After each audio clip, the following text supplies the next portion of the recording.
Hello everyone, hope you all are doing good. So today we are going to discuss our next chapter जिसका नाम है hereditary and environment. ठीक है जी, ये दो फैक्टर्स हैं। जैसे कि हमने कल किया था ग्रोथ क्या होता है, डेवलपमेंट क्या होता है, उसकी प्रिंसिपल्स क्या होते हैं। ठीक है, जो इंडिविजुअल की ग्रोथ है, इंडिविजुअल की डेवलपमेंट है, उस पर कौन कौन से फैक्टर्स इफ़ेक्ट करते हैं। तो उनमें से एक हेरिडिटी और इन्वायरमेंट, ये भी दो फैक्टर्स थे। अब उनसे रिलेटेड अलग से ये जो चैप्टर है कि हेरिडिटी के कौन से फैक्टर्स हैं देखने को मिलते हैं और इन्वायरमेंट में कौन कौन सी चीज़ें हैं जो इंडिविजुअल को इफ़ेक्ट करती हैं, उसके बारे में आज हम स्टडी करेंगे। ठीक है, पहले थोड़ा सा नोट्स के थ्रू पढ़ेंगे, फिर उसके बाद आपके लिए 10 PYQs हैं जो आप रिवाइज करेंगे। Heredity and environment. सबसे पहले हेरिडिटी क्या होता है आप सबको पता होना चाहिए। तो देखिए जी, हेरिडिटी क्या होता है, जो फीचर्स आपको आपके पेरेंट्स से मिलते हैं। जैसे कई पेरेंट्स होते हैं, ठीक है, बच्चे होते हैं उनके, तो वो जो बच्चे हैं उनकी जैसे आई कलर हो गई, बिल्कुल अपने पापा के जैसी होती है। जब कहते हैं ना तू तो बिल्कुल अपने पापा पे गई है, वो भी इतना गुस्सा करते हैं, तू भी इतना गुस्सा करती है। या आई कलर, जैसे मदर का कलर फेयर है तो बच्चे का कलर भी फेयर है। ठीक है, वो अपीयरेंस मतलब वो चीज़ें, वो फैक्टर्स, वो चीज़ें जो आपको आपके पेरेंट्स से मिली हैं, वो फीचर्स जो आपको आपके पेरेंट्स से मिले हैं, उसको हम क्या बोलते हैं, हेरिडिटी बोलते हैं। आई होप दिस इज़ क्लियर। क्या होते हैं कई बार, जैसे पेरेंट्स बहुत ही इंटेलिजेंट है, किसी की मदर क्या है, टीचर है या डॉक्टर है, आगे जाके उनका जैसे दो बच्चे हैं तो कम से कम जो दोनों में से एक बच्चा ऐसा होगा जो आगे डॉक्टर बनना चाहता हो और वो भी बहुत इंटेलिजेंट हो। मतलब वो जो इंटेलिजेंस वाला फैक्टर है वो मम्मी से किसके पास गया, बच्चे के पास। या पापा इंटेलिजेंट है तो पापा का वो फैक्टर किसके पास गया, अपने बच्चे के पास। ठीक है जी, करेक्टर को लेके, करेक्टर वाइज भी देखो, अगर आपके घर में बहुत आरती पूजा होती है, आगे जाके बच्चे भी क्या है वही चीज़ें सीखते हैं। ठीक है, सारा दिन पूजा करते रहते हैं, उनका माइंडसेट वैसे ही हो जाता है और अच्छी डेवलपमेंट होती है। बट वही घर जहाँ पे 24 आवर्स क्लेश होता रहता है, कोई ना कोई लड़ाई होती रहती है, तो बच्चे का दिमाग भी वैसे ही सेट हो जाता है, वो भी गुस्सेखोर बन जाता है। मतलब ये चीज़ें हैं जो आपके पेरेंट्स से आपको मिलती हैं, उस इन्वायरमेंट से, उस करेक्टर वाइज आप वैसे बन जाते हो। ठीक है, फिर वो करेक्टरिस्टिक्स जो होते हैं आपके पेरेंट्स के, आप में ट्रांसफ़र हो जाते हैं at the time of the birth. ठीक है जी, so I hope this is clear कि हेरिडिटी क्या होता है, पेरेंट्स टू ऑफस्प्रिंग। जब आप क्या करते हैं, करेक्टर्स जाते हैं पेरेंट्स से बच्चे में। ठीक है, कोई भी हो सकता है, आई कलर हो सकता है, हेयर कलर हो सकता है, बॉडी टाइप हो सकती है, हाइट हो सकती है, स्किन कलर हो सकती है, जो आपको आपके पेरेंट्स से मिलती है, उसको हम क्या बोलते हैं, हेरिडिटी बोलते हैं। राइट, उसके बाद हेरिडिटी के क्या क्या इफ़ेक्ट्स होते हैं, हेरिडिटी के क्या इफ़ेक्ट्स होते हैं।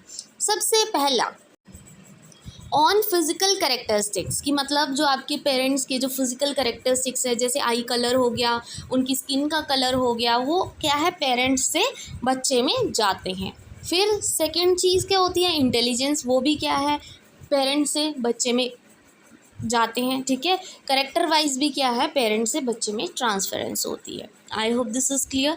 अब एक चीज़ ध्यान में रखना, जो हेरिडिटी है उसको हम नेचर भी बोलते हैं। कई बार वो क्या दे देते हैं, नेचर, और दूसरा वर्ड दे देते हैं नर्चर। तो ये चीज़ ध्यान में रखना कि जो नेचर है, नेचर मतलब हेरिडिटी, नर्चर मतलब इन्वायरमेंट। ठीक है, कि बच्चे को अपना आसपास जो है इन्वायरमेंट है, अपने सराउंडिंग्स है, वो कैसे मिल रहे हैं, वो चीज़ें भी क्या है बच्चे की जो डेवलपमेंट है, बच्चे की जो ग्रोथ है, उस पर इफ़ेक्ट करेगी। ठीक है जी, हेरिडिटी आपको समझ आ गया। अब आते हैं इन्वायरमेंट पे। इन्वायरमेंट क्या होता है, सम टोटल होता है सराउंडिंग्स का। और एक क्वेश्चन पूछा जाता है कि जो इन्वायरमेंट वर्ड है वो कहाँ से लिया गया है, फ्रेंच वर्ड से लिया गया है, जिसका मतलब है इन्वायरनिया, जिसका मतलब है टू सराउंड। ठीक है, फ्रेंच वर्ड इन्वायरनिया से लिया गया है, जिसका मतलब होता है टू सराउंड, और ये क्वेश्चन आ चुका है। ठीक है, अब इन्वायरमेंट का क्या इफेक्ट होता है बच्चे पे। सबसे पहला है फिजिकल डिसिमिलैरिटीज़, फिजिकल डिसिमिलैरिटी मतलब आपको देखने को मिलता है कि जैसे जो लोग होते हैं ना वो पहाड़ों के एरिया में रहते हैं, वो मोस्टली उनकी जो हाइट होती है वो शॉर्ट होती है, कम रह जाती है उनकी हाइट, जबकि जो प्लेन एरियाज़ में रहते हैं वो मोस्टली टॉल होते हैं। तो ये मतलब इन्वायरमेंट टू इन्वायरमेंट क्या है, फिजिकल डिसिमिलैरिटीज़ हमें देखने को मिलती हैं। जैसे वो चाइनीज़ होते हैं, कहीं नेपाली होते हैं, उनकी आइज़ बहुत छोटी छोटी सी होती हैं, मतलब डिपेंड करता है कि कैसा इन्वायरमेंट है, तो उस अकॉर्डिंग वो सारे ढल जाते हैं। ठीक है। फिर इफ़ेक्ट्स ऑन पर्सनालिटी, बिल्कुल सही है, अच्छे इन्वायरमेंट में रहोगे, अच्छे लोगों के साथ रहोगे, आपकी जो पर्सनालिटी है वो अच्छे से डेवलप होगी। ठीक है। मेंटल ग्रोथ, बिल्कुल सही है, पॉजिटिव इन्वायरमेंट में रहोगे बच्चे की मेंटल ग्रोथ ज़्यादा होगी, नेगेटिव इन्वायरमेंट में रहोगे वही मेंटल ग्रोथ है बच्चे की हमेशा कम होगी। ठीक है। तो जो बच्चे की डेवलपमेंट है वो दो चीज़ों से इफ़ेक्टेड होती हैं, that is heredity and environment. और ये दोनों चीज़ें ही, देखो हेरिडिटी नेचर भी आ सकता है एंड इन्वायरमेंट नर्चर भी कोई आ सकता है। ठीक है।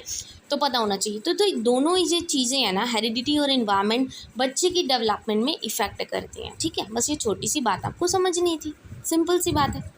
Now comes to some PYQs। तो सबसे पहला जो क्वेश्चन है आज हम करेंगे, the unique interaction of dash and dash. ठीक है। कौन सी दो चीज़ें हैं can result in different paths and outcomes of development. बच्चे की डेवलपमेंट में कौन सी दो चीज़ें हैं जो बहुत इंपॉर्टेंट रोल प्ले करती हैं। पहला हेरिडिटी एंड इन्वायरमेंट, दूसरा challenges and limitation, then stability and change, exploration and nutrition. तो देखिए हम सबको पता है जी, जो हेरिडिटी और इन्वायरमेंट है बच्चे की डेवलपमेंट में मोस्ट इम्पॉर्टेंट रोल प्ले करते हैं। So A option is your correct one. I hope this question is clear. Now comes to the second question. Second question है, in the context of nature and nurture, मतलब heredity and environment. तो question कैसे भी आ सकता है, confuse मत होना। वहाँ पे डिबेट चल रही थी नेचर और नर्चर पे, मतलब हेरिडिटी और इन्वायरमेंट पे डिबेट चल रही थी। इनमें से कौन सी स्टेटमेंट बिल्कुल सही लग रही है आपको। पहला, चाइल्ड ब्लैंक स्लेट होता है जिसका करेक्टर मोल्ड कर सकते हैं by the environment into any shape, मतलब बच्चा खाली स्लेट होता है, बच्चे का दिमाग खाली होता है स्टार्टिंग से। बिल्कुल गलत बात है, ये बच्चा कभी भी ब्लैंक स्लेट नहीं होता, उसमें कोई ना कोई नॉलेज होती है। Next, children are genetically predisposed to what they would be like irrespective of whatever environment they grow up in। नहीं जी, बिल्कुल भी नहीं। environment influence only have a little value, जो environment है उसका सिर्फ थोड़ा सा योगदान है, बिल्कुल नहीं। अगर 50% हेरिडिटी है तो 50% environment है। ठीक है। Heredity and environment are inseparably interwoven and both influence development। बिल्कुल सही बात है, दोनों ही डेवलपमेंट को इफेक्ट करते हैं बच्चे की। So D option is your correct one here. Now comes to the third question. Which of the following is predominantly heredity related factor? इन चारों में से हेरिडिटी से रिलेटेड कौन सा फैक्टर है। पहला, कलर ऑफ द आई, बिल्कुल सही है, हमारे पेरेंट्स से मिलती है, हेरिडिटी फैक्टर है ये। पार्टिसिपेशन इन सोशल एक्टिविटीज़, नहीं जी, ये एक्चुअल में क्या है, ये इन्वायरमेंट से रिलेटेड है। एटीट्यूड टुवर्ड पीयर ग्रुप, आपका क्या एटीट्यूड है अपने पीयर्स को लेके, ठीक है, फ्रेंड्स को लेके, ये हेरिडिटी नहीं है। थिंकिंग पैटर्न आपका बिल्कुल भी हेरिडिटी नहीं है, ये इन्वायरमेंट से रिलेटेड है। बट हेरिडिटी रिलेटेड कौन सा है, कलर ऑफ द आई, जो आपको आपके पेरेंट्स से मिलता है। So A option is your correct one. Now comes to the fourth question. Heredity is considered as a dash social structure.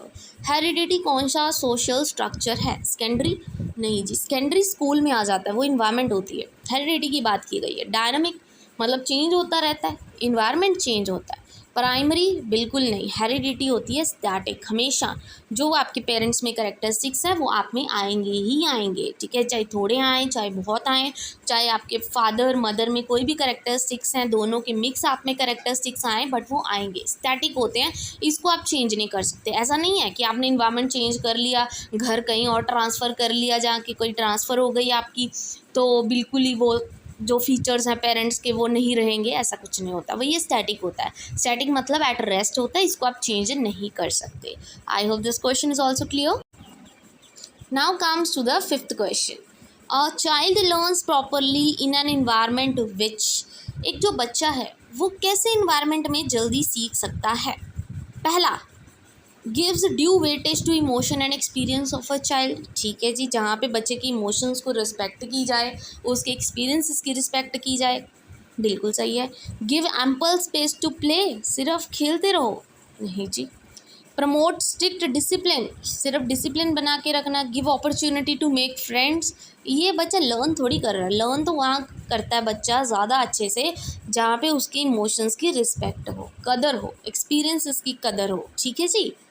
Now comes to the sixth question, which of the following traits can be related to heredity. फिर से heredity से related आ गया। Insight, ये तो person के अंदर soul की आवाज़ होती है, अपनी थिंकिंग होती है, ये पेरेंट्स से नहीं आती। नॉलेज, बंदा लर्न कर करके सीखता है। हार्डवर्क, ये पेरेंट्स से नहीं आता। अपीयरेंस हमारे पेरेंट्स से आती है। ठीक है, मोस्ट अप्रोप्रिएट आंसर ढूंढना है, so B option is your correct one. ठीक है जी। Next, which among the following forms of development is influenced by heredity and environment। तो ये क्वेश्चन हमने कल की वीडियो में किया था, अगर आपको याद हो, कि जो बच्चे की डेवलपमेंट है वो 4 तरह से होती है, फिजिकल, सोशल, इमोशन, मेंटली या कोग्निटिवली हम बोलते हैं। ठीक है, तो ये चारों चीज़ें बच्चे की डेवलपमेंट में टेक पार्ट करती हैं। 4 तरह की डेवलपमेंट होती है, और अगर हेरिडिटी प्रॉपर हो, प्रॉपर इन्वायरमेंट हो, तो बच्चे की कौन कौन सी डेवलपमेंट होगी, तो चारों होंगी, सोशल, इमोशनल, मेंटल और physical. So all of this is your correct answer, D option is your correct one year. ठीक है जी। Next question, an intelligent father has a intelligent child due to. ठीक है, एक इंटेलिजेंट फादर है, father बहुत ज़्यादा इंटेलिजेंट है, तो उसका जो नेक्स्ट मतलब उसके ऑफस्प्रिंग्स हैं, जो बच्चा है वो भी क्या है, बहुत ज़्यादा इंटेलिजेंट है। वो कैसे, क्यों है? नर्चर की वजह से, इन्वायरमेंट की वजह से? नहीं जी। स्कूल करिकुलम ऐसा है? नहीं जी। फादर और चाइल्ड की बात की गई है, दोनों का रिलेशन बताया गया, तो वो न्यूट्रिशन भी नहीं होगा, वो हेरिडिटी होगा। So D option is your correct one. ठीक है जी। Now comes to the next question, which of the following is predominantly heredity related factor। so you can see question किसी भी तरह से आपसे पूछा जा सकता है, आंसर चाहे एक ही हो, बट क्वेश्चन जैसे भी पूछा जा सकता है। पार्टिसिपेशन इन सोशल एक्टिविटीज़, वैसे ये क्वेश्चन हम कर चुके हैं, बट उन्होंने ऑप्शंस चेंज करके आपको दे दिए। ठीक है, तो क्या आंसर था इसका? कलर ऑफ द आई, ये D option colour of the eye है। ठीक है, so D option is your correct one. Now the last question, physical characteristics of child is influenced by. जो बच्चे की फिजिकल करेक्टरिस्टिक्स हैं, जैसे स्किन कलर, आइज कलर, ये सब चीज़ें कौन सी चीज़ें इन्फ्लुएंस करती हैं? फादर का डीएनए, या सिर्फ मदर का डीएनए, या इन्वायरमेंट? फिजिकल है तो इन्वायरमेंट नहीं आएगा, DNA of both mother and father. ठीक है, C option is your correct one, क्योंकि जो मदर फादर दोनों के करेक्टरिस्टिक्स बच्चों में आते हैं, तो दोनों के ही डीएनए इफेक्ट करेंगे, सिंगली नहीं करेंगे, सिर्फ फादर या सिर्फ मदर के नहीं, दोनों के डीएनए ही इफेक्ट करेंगे बच्चे की फिजिकल करेक्टरिस्टिक्स में।